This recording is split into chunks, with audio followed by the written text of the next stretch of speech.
I think a new thing is like is triangulating in news, where it's like, or especially independent news, where it's like the right wing's crazy, the left wing's crazy. I have the answers. Right. Like, it's hey, the everybody, two parts. thanks for tuning in to First Five, where we dissect the first 5 pages of a famous script or a work in progress and dig into where is our hook and what makes that script tick. I'm so excited to have Janek Ambrose here today. We've known each other a really long time now. Started as my student, now you're an illustrious producer with many credits under your belt and director-writer as well. So you're in all facets of the business at this point, which you got your hands on everything, which is awesome. And I would love for you to tell us 5 facts about you before we dig into network. Or covering network today, which I'm so excited about. But yeah. Yeah, absolutely. Thank you so much for having me on. Yeah. You already gave one fact away, that I was your student, so there's one.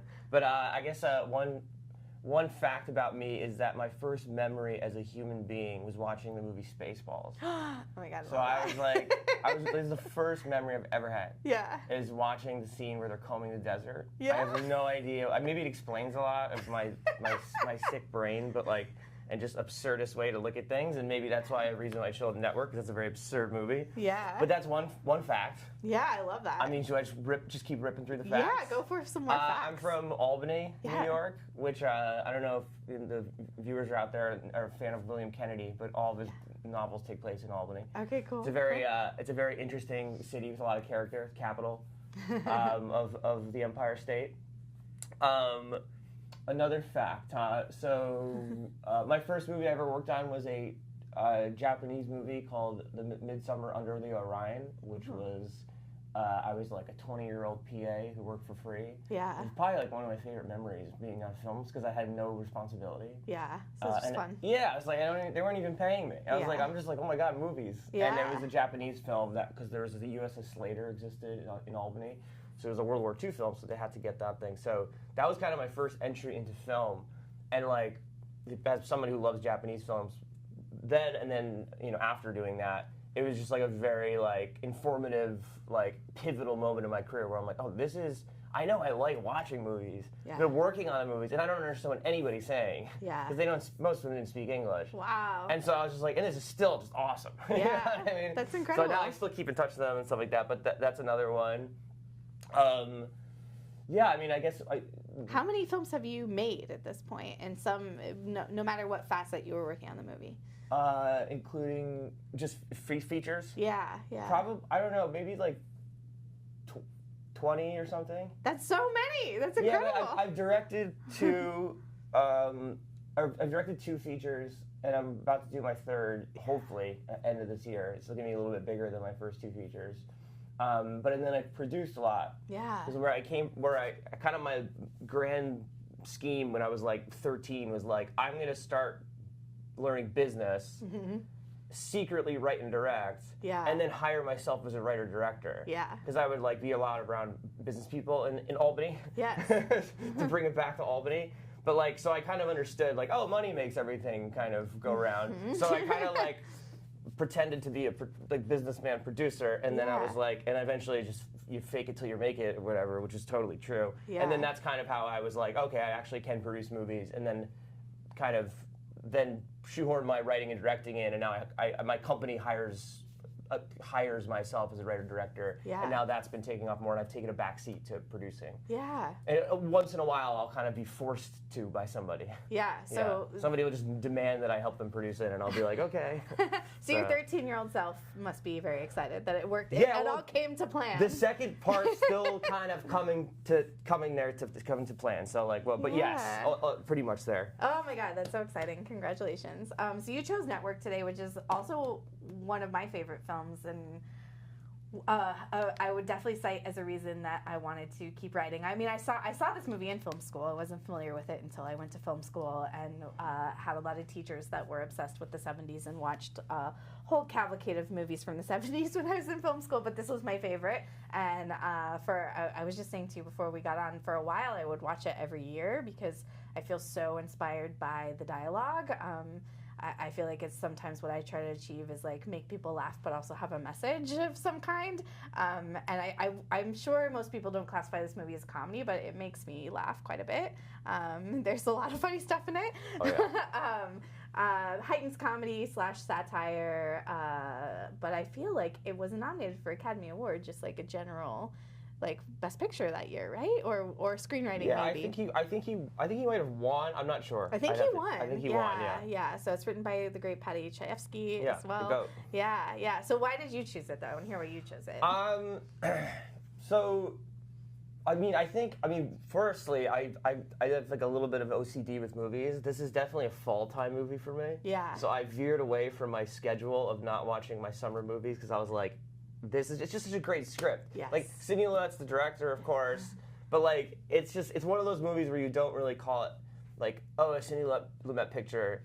It's like also in the same way that I think people talk about movies that Sorkin wrote. Yeah. I think that people are like, oh, this is like a Paddy Chayefsky movie too. Yeah. In the same way it's the directors. I think directors, I can say as I'm a director myself, get a little sometimes too much credit for movies, and I think this is just because you said screenplay, right? Not like a film or whatever. So to me, it's like one of the first people I think of a great script is Paddy Chayefsky, and because his background in theater and like you mentioned the dialogue, and then also I think it's indicative of some of the stuff I write and do is that I love political, kind of cerebral, radical political satires. That's kind of what my thing is. So that's why I chose it mostly. Yeah. Cool. I love it. Okay, cool. So we'll start and stop as we read it, and we'll start on the first page, and I'm gonna take it away. Fade in, black screen. This story is about Howard Beale, who was the network news anchorman on UBS TV, a bank of 4 color television monitors. It is 7:14 p.m., Monday, September 23rd, 1974, and we are watching the network news programs on CBS, NBC, ABC, and UBS TV, the network of our story. The audio is off, and headshots of Walter Cronkite, John Chancellor, Edward K. Smith, and Harry Reasoner, and of course the anchorman of our network, Howard Beale, silently flit and flicker across the 4 television screens, interspersed with the news of the day. A hurricane in Honduras. Teddy Kennedy renounces his candidacy for president. Kissinger will address the United Nations General Assembly tomorrow on the energy crisis. And narration continues over.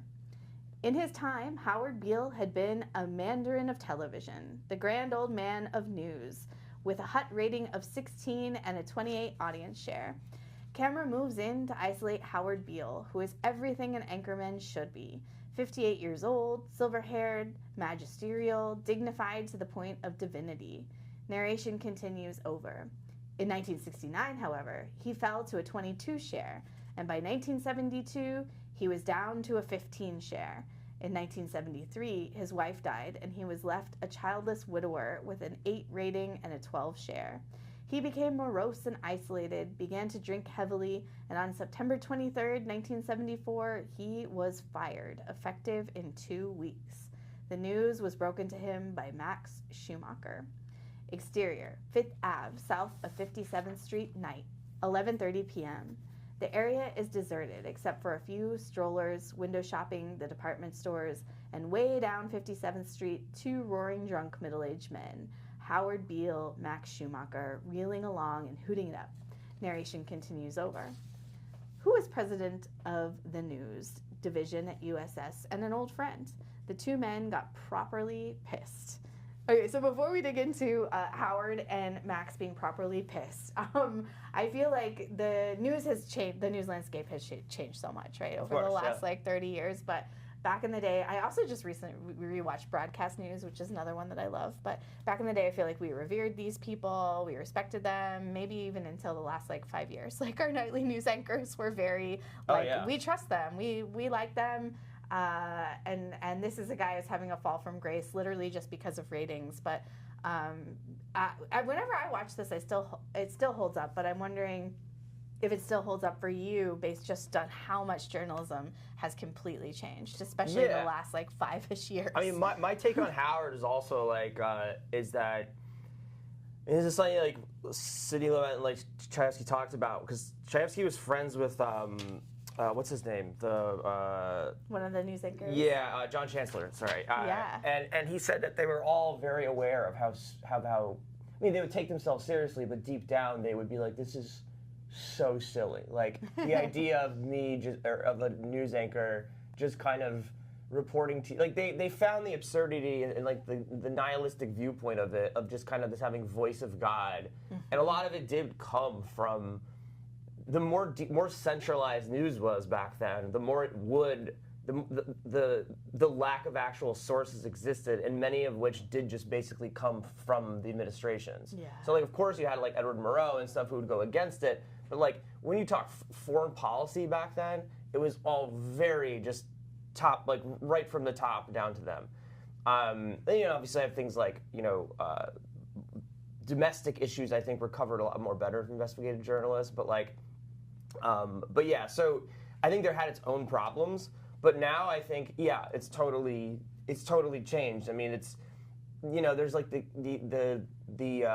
you know, Rachel Maddow's, on the right you have, I guess Tucker's now on Twitter and stuff like that. So you kind of just have a demystification of these types of people. Yeah. But I would say so much what this movie's about is about the kind of just ratings.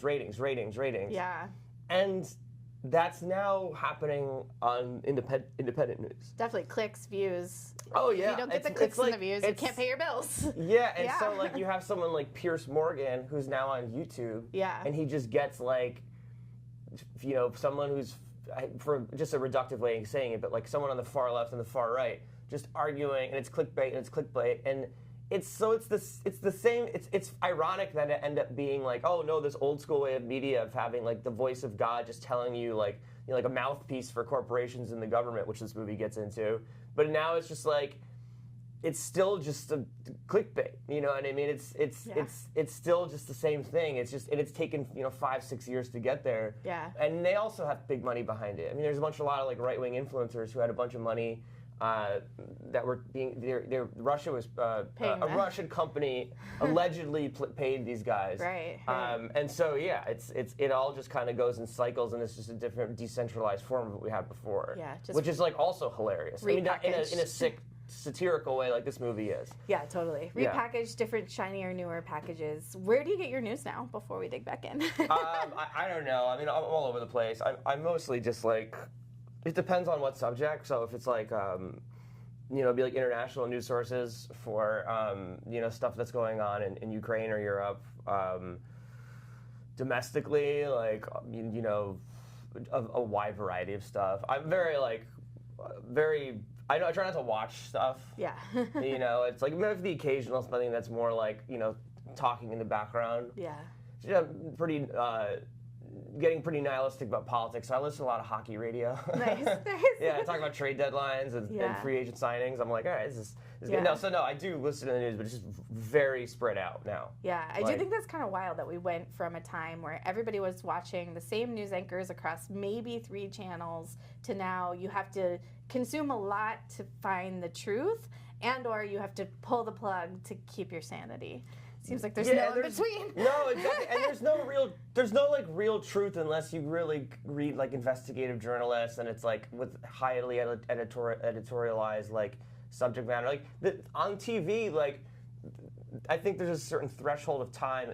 Even on Fox, honestly, and MSNBC and CNN, all these channels, the editorial style of news goes away after I think 5 p.m. Mm-hmm. So and then it turns into the like more anything can be said. Yeah. So but during the day it has to be. I don't know why that's the case. I'm not an expert in like. I think it might be something legally. I'm not exactly sure. I mean, there were actually a lot of laws about the news up until I think the 80s or 90s. Like they had the fair doctrine where they had to kind of show both sides. But I think both siding things is also its own problem. So yeah, I mean, I think it's tricky nowadays. But I would also say like back then it had definitely flaws about having like basically like one person telling you the news. Yeah. But at least I think it created a situation where there was like a mass culture or a mass, like everybody was not on the same page obviously, but like everybody kind of was somewhat on the same page about certain facts. Yeah. And that's obviously now completely changed. Yeah. I mean like And in a weird way, it's like if younger people just start using AI and ChatGPT more, that might, in a weird way, maybe bring back some sense of like mass, what are the right words, not mass culture, but like mass opinions on things being somewhat aligned. Now, of course, a crazy corporation could just switch the ChatGPT to make you think what you, and it probably will. Yeah. Like, probably it's happening like right now. Yeah. So that's like a very like pathetically optimistic viewpoint for me for that second. But back then, it had its flaws, but it also at least had that kind of sense of like everybody was somewhat on the same page. Yeah. Somewhat. I want to be very careful there because obviously it was more polarized. I think in the 60s, 60s, and in this case 70s. I think it started to get. 80s is when people. I feel like there was a little bit more consolidation of how people thought about things. But like, so yeah, I don't want to overplay that. There was definitely a huge, schism between the two parts of the country. But like, I would say not as maybe it's not even as much as then it is now. But I don't know. Yeah. Okay, cool. So it makes sense why these two guys are getting shit-faced drunk, I feel like, after talking even a little bit about the news. I understand their perspective. Okay, so closer shot of Howard and Max, who is a craggy, lumbering, rough-hewn 51-year-old man, thoroughly plastered and on a drunken, laughing jag. Clutching the corner mailbox to keep from falling. When was this? 1951. I was at CBS with Ed Murrow in 1951. Didn't you join Ed Murrow in 1951? Must have been 1950 then. I was at NBC, Morning News, associate producer. I was a kid, 26 years old. Anyway, they were building the lower level on the George Washington Bridge, and we were doing a remote there, except nobody told me. For some reason, this knocks them out. Howard, wheezing with suppressed laughter, clutches the mailbox. Max has to shout to get the rest of the story out. 10 after 7 in the morning, I get a call. Where the hell are you? You're supposed to be on the George Washington Bridge. I jump out of bed. I throw my raincoat over my pajamas. I run down the stairs. I get out in the street. I flag a cab. I jump in. I say, take me to the middle of the George Washington Bridge. It's too much again. The two men dissolve into silent wheezing spasms of laughter. Tears streaming down his cheeks. The driver turns around. He says, don't do it, buddy. So weak now he can barely talk. He says, you're a young man. You got your whole life ahead of you. He can't go on. He stomps around on the sidewalk. Howard clutches the mailbox. Interior, a bar, 3 a.m. Any bar, mostly empty. Max and Howard in a booth, so sodden drunk they are sober. I'm gonna kill myself.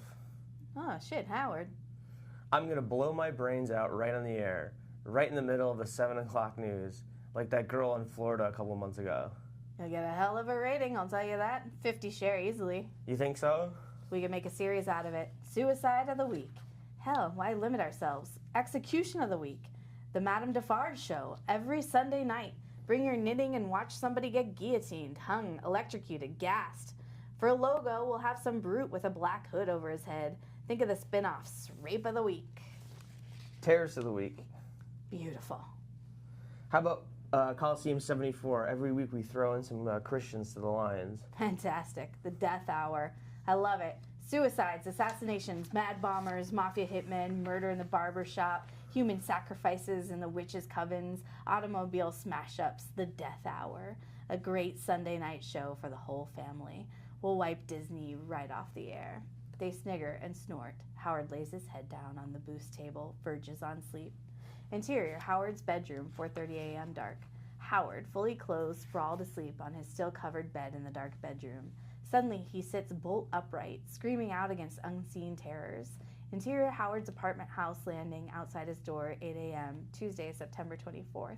As Howard's housekeeper, a middle-aged lady, lets herself into Interior, Howard's apartment entrance foyer. The housekeeper, unbuttoning her coat, is greeted by the sound of a raucous alarm clock. Relentlessly buzzing off-screen, she crosses Interior living room, opens the blinds, letting an eruption of daylight, the shrill buzzing getting louder. She proceeds into the back foyer, where she pauses to look into the bedroom, the door being ajar. The buzzing is coming from here.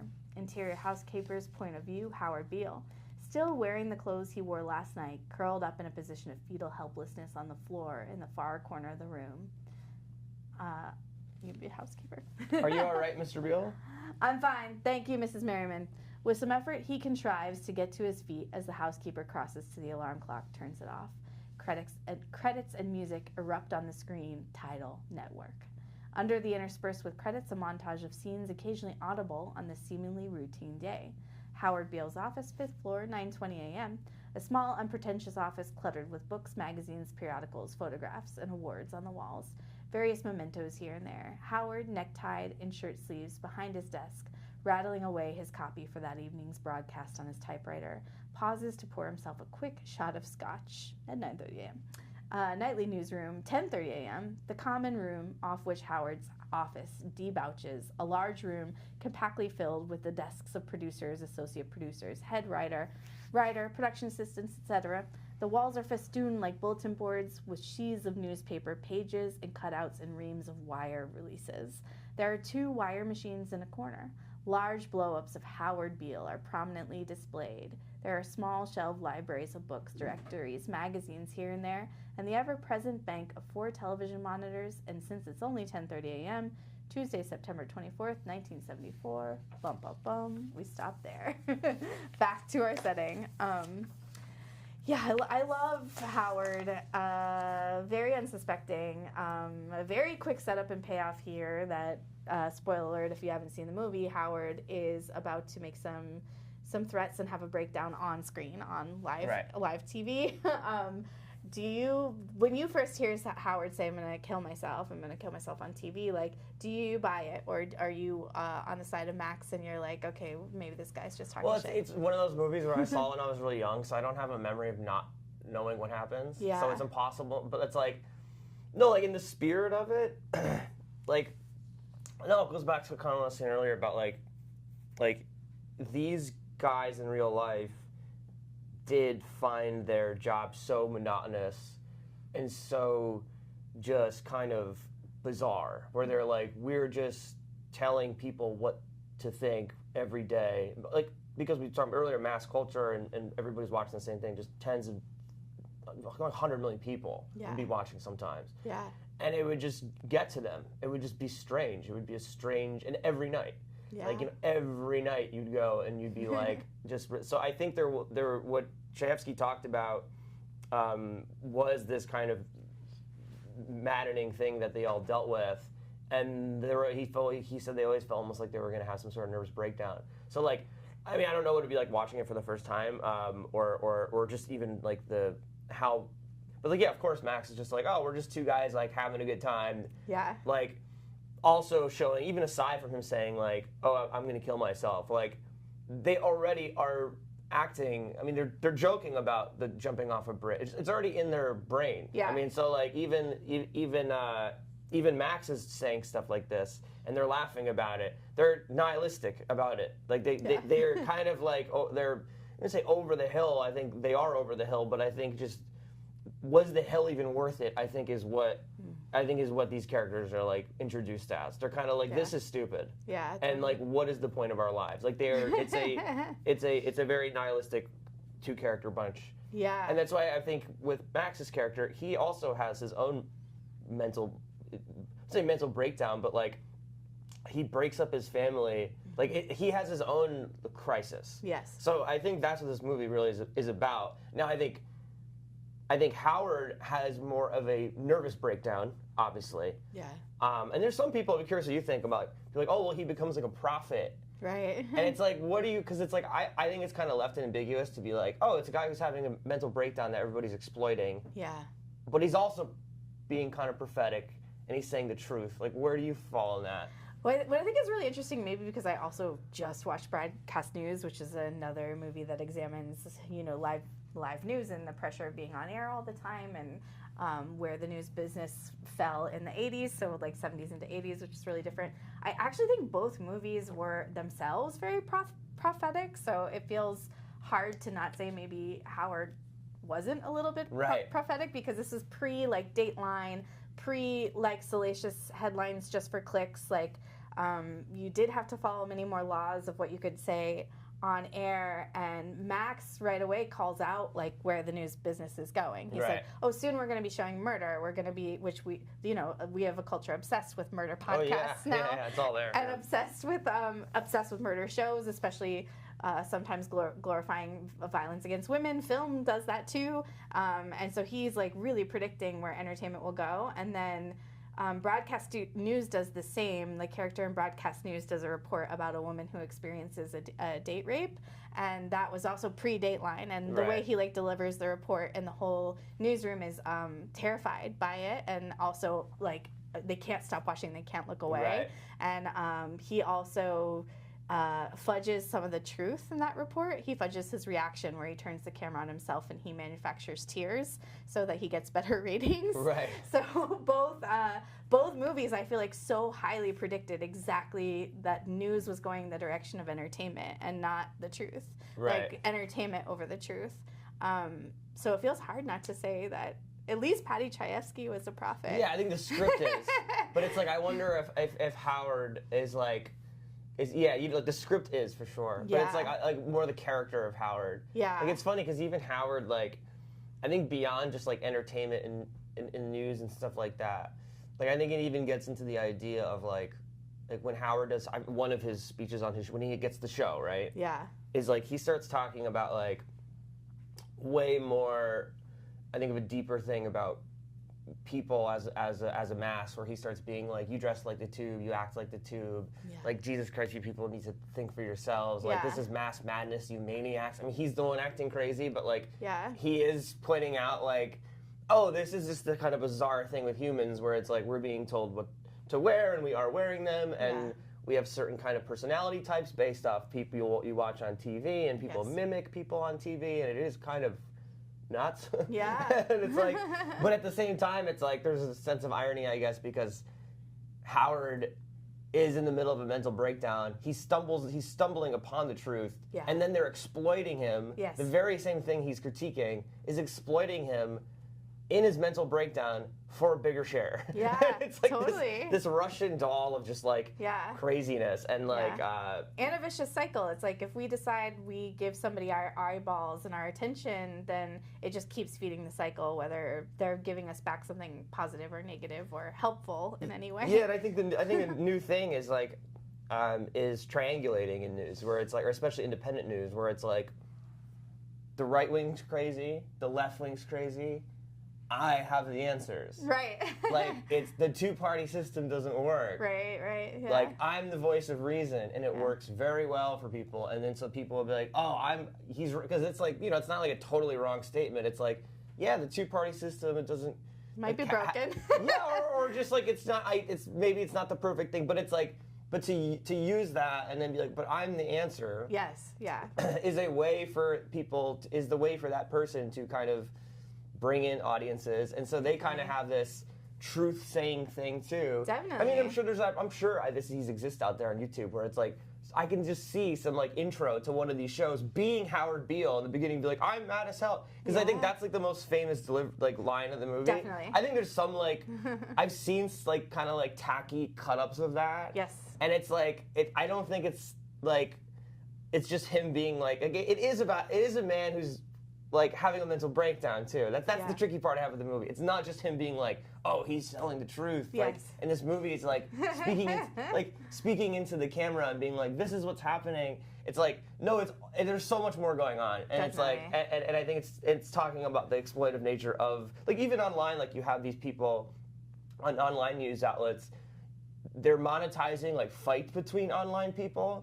So it's like, oh, this person owns this person, and then have like debate culture. And that is just like ridiculous, and it's just a way for clickbait and stuff like that. So, so there were even people having mental breakdowns and stuff like that. That's monetized on news. It's like definitely independent media and stuff like that. Like there's certain people who, lose their shit on air, and then it's like it goes viral. It's just a different form of it, Totally. Yeah, I mean, to point out, there are some examples of people that, like, sadly, like they bring up, that person did in Florida. There are a couple news anchors that have like chosen to take their life on air, which is like so intense and so insane. And didn't Rebecca Hall make that movie? Yeah, she made. That's the character. Yeah, she made a movie about the character that they bring up here. Yeah. Christine, I think. And then some people that have like lost their lives to a stalker who came and attacked them like while they were doing a live report, which is just completely insane. But I think like maybe the ultimate takeaway is like, to put anybody on such an extreme pedestal to be like, you are the voice of reason, you need to Right. have the answers, is like is clearly a ridiculous amount of pressure, and maybe unfair to do to any living person, whether they're a politician, an anchor, or this or that. Ridiculous amount of pressure, and then also if the reverse is like the other cynical way to look at it is like well, it also can go to their head, and then they become this kind of like, you know, just tyrant in their own little milieu, and then they just kind of just don't abide by any kind of norm at all, or kind of editorial moral code. So it's like it's tricky. It is tricky. You're one of our few producers that have come on, and I know you direct and write too, but when you are looking at scripts that other people have generated and considering taking them on to produce, like, what are you looking for, and what are you looking for in those first 5 pages? I'm definitely looking for something that I couldn't write or direct. So it's like kind of a weird answer, but like if I'm gonna make a movie about something, like a subject, a certain era of American politics, like a satire like this, or a certain type of, you know, genre that I normally write, I wouldn't produce it. I would, if it's something that I know I could never write. In the Summers is one of those. Yeah. It's a very personal story to Alessandra, the director. She's amazing. And it's like, well, I don't know what that experience is like, so I'll just help. You know, it was a very big producing team. Everybody put their hand in, so like, team effort on that. And yeah, so like, I think it's more about what project I can't do. Yeah. As a writer director that I look for, and that I also like. And then if, I guess to fully answer the question, it's like, I think it's just as long as it's good. Yeah. Good characters and stuff like that. Yeah. But there isn't really like a mandate.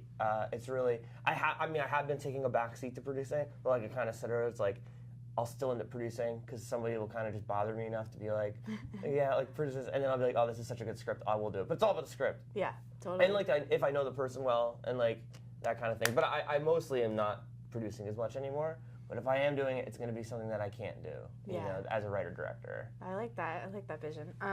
What first grabs you in network when you first looked at the script versus the film? What grabs you on the page the most? I mean, I would definitely say there's something I love about, and I'm trying to get this right in one of my new movies. There's something about two characters, like, having a great time and laughing, and like just like knee slapping laughter, just like holding on to the mailbox because they're just wheezing from laughing. Like that is just like, I think, one of the most underrated things that people don't utilize enough in movies. Yeah. That's like, it's a game changer. You're like, right off the bat, you're like, these are real people. Yeah. There's so many scripts, you're like, oh, like they do this, they do that, they get in a fight with somebody, they drive around. It's like, like, the reality is like, you kind of get who these guys are by that. Yeah. You're like, oh, these are just like two guys over the hill, knee slapping, having a good time, you know, drunk. Like, you get it. You're like, oh yeah, these are real people. Yeah. These are guys with problems, triumphs. Yeah. Like, they talk about like, oh, back when I did was where they're kind of almost bragging to each other, not bragging to each other, but kind of like reminding themselves of where how far they've gotten. But but they're also self-deprecating. Yeah. You're just like, these are real people, and that's what people want, and they're connecting. These you could tell these guys are like kind of like brothers. Yeah. And I think that's what people respond to. So it's like, you know, the most extreme example of something like this, of showing somebody in the first 5 pages of human connection. Like, the most extreme version is like the movie Up, where it's like a couple who's old, and it's like super sad, and everybody's crying in the first 5 minutes, which is unheard of. Yeah. You're not supposed to do that. Like, it somehow pulls it off beautifully. Yeah. But it's still the same concept. You're still dealing with two people who just, at the very least, have a bond. Yeah. And totally. That's why people watch things. Yeah. You know, it's not like people just want to watch people in isolation. It's like, no, you're like, now what's going to happen after this is, who knows, but at least you're like, you can cling on to something. Definitely. And to me, I'm like Cassavetes is always very good at that too. Like, you would be introduced to his movies, and these are not very structured movies like Chayefsky. Like, Cassavetes is a little more indie and stuff like that. But like, one of the things that when you watch like Face, Husbands, or it's like, it's a bunch of guys cackling on a subway, and you're like, oh, that seems fun. Yeah. You know, that seems like a fun group of people to hang out with. And then like, it's like, it puts you at ease. You're not like, oh, this isn't overtly serious. Yeah. This is like it's so that's to me that was just their hangout in the beginning. Totally. Yeah. I think more people having like just a ridiculous amount of fun on screen is I would love to see more. Yeah, it's so underrated. Yeah. It's like just people having a good time, because when you watch a movie, you want to be there. Yeah. Or you should at least. Like, yeah. Really like Titanic. Right. Like, you don't want to be at the Titanic, but you do when he's like having. You want to be at the dance. Yeah, they're having the dinner with Kathy Bates, totally. and it's like funny because they're a bunch of rich people, and he's kind of screwing with them and stuff. It's like, I want to hang out with these people. Totally, you want to like, eat that food. You want to hang out with the people you watch on screen. Totally. Moneyball, you're like, I want to be in the GM office with that guy. Yeah. You know, or whatever movie it is. It's like you should want that, and here you want that. Yeah, totally. But like. Because I think ultimately that is what the movies, if you want to dig deeper, aside from the characters and stuff, there's some sort of political message. I think it's about profit motivation, capitalism, capitalistic exploitation. I mean, it's just obvious because the Ned Beatty character literally just says that. He says, America is a corporation, it's not a country. And I think that actually has a different, I think we're trending in a better direction there. Maybe as people, anyway. As people, as citizens.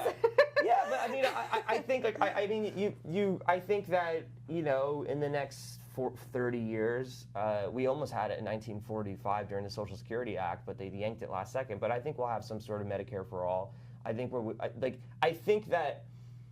I think that there is more scrutiny. In some ways, there's not. In some ways, there is. But at least there's more awareness about it than there was in 1970. Yeah. There was no American left in the 70s. Even in the 60s, that was more of a cultural, sexual revolution, civil rights. But it wasn't as much as of a, an anti-capitalist kind of Marxist framework for it. Where it's like there is that, whether one likes it or not, there definitely is that political part of the Democratic Party that's coming up. So I would say that I think has a lot to do with, not with the script, but I guess I should say with the script saying about America. I think there's been more of an answer to it in certain portions of politics. And I would even say some of the more faux populism on the right is trying to get that type of person too. Yeah. So I'm not suggesting that they're economically populist, but I think the idea is that they're at least